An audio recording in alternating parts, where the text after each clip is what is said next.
個節奏係如何㗎。但係我記得我代班 Sean 即係同阿 Sean 代班夜晚接電話心事嘅咧，咁大成心事阿 Sean 話：你個能量啊，好似放緊工咁樣。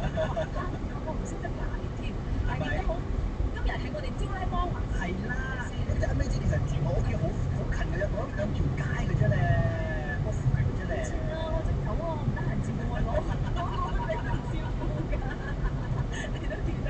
係喎，所以今日咧嗱，我哋嘅節奏咧就係招拉節奏。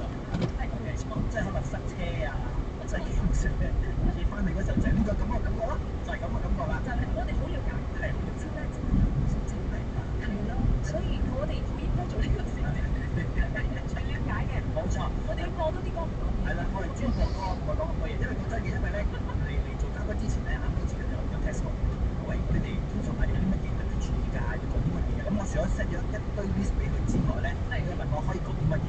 睇嚟咁玩 J-Pop 呢度咧，乜都係講。係咯，係。即係全世界